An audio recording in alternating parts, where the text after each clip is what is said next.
Halo semuanya, ketemu lagi dengan saya Hibra. Kita kali ini mau membahas tentang posisi vektor di ruang 3 dimensi. Nah, kita membahas tentang posisi vektor di ruang 3 dimensi karena kemarin ada rekan-rekan kita yang masih kesulitan untuk menggambar vektor di ruang 3 dimensi. Jadi saya harapkan dengan video ini kita semua dapat belajar memahami bagaimana sih caranya untuk menggambar vektor di ruang 3 dimensi.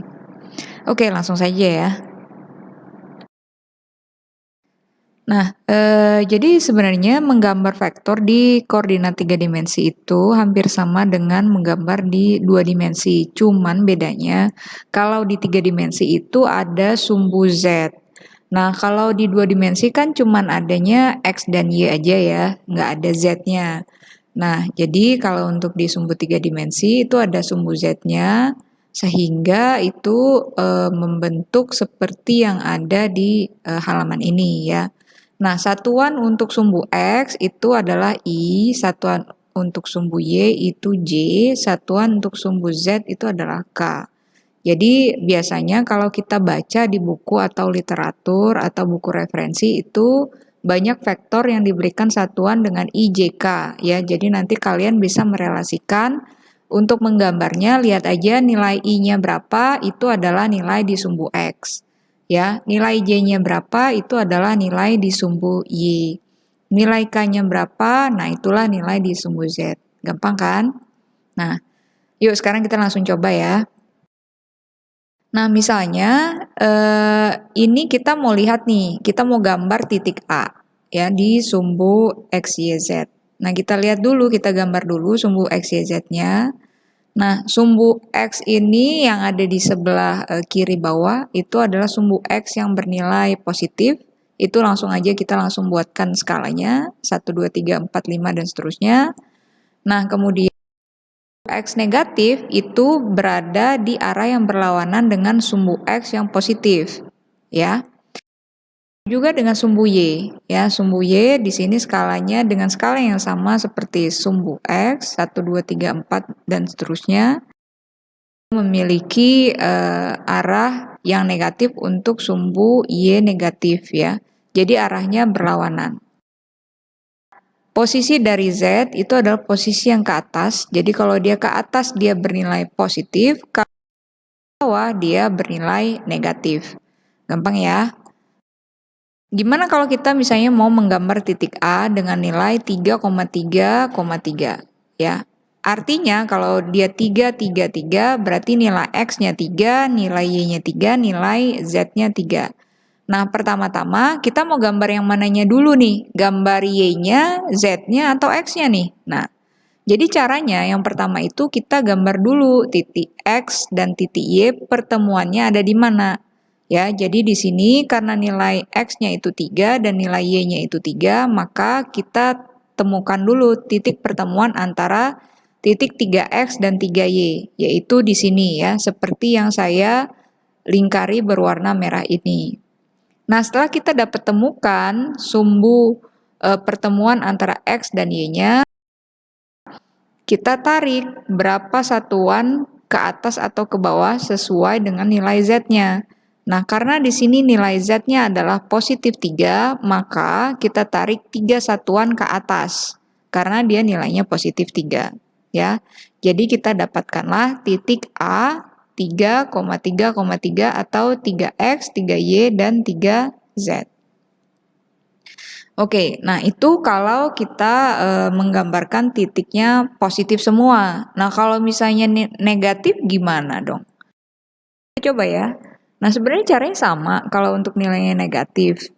Nah, kita coba misalnya kita mau menggambar titik B negatif 3, X negatif 3Y, negatif 3Z. Ya.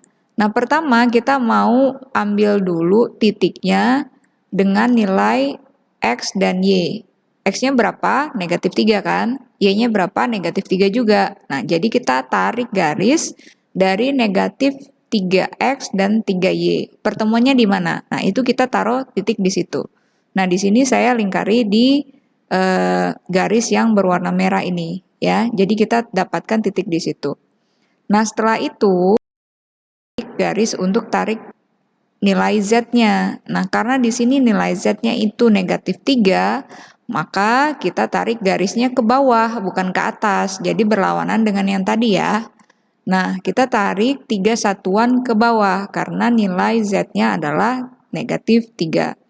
Jadi di sini kita dapatkan titik B, posisinya itu berada di bawah, ya, karena nilainya negatif 3X, negatif 3Y, dan negatif 3Z. Bingung ya? Nah, kalau misalnya bingung, kita coba aja aplikasikan aturan 3 jari kanan, ya.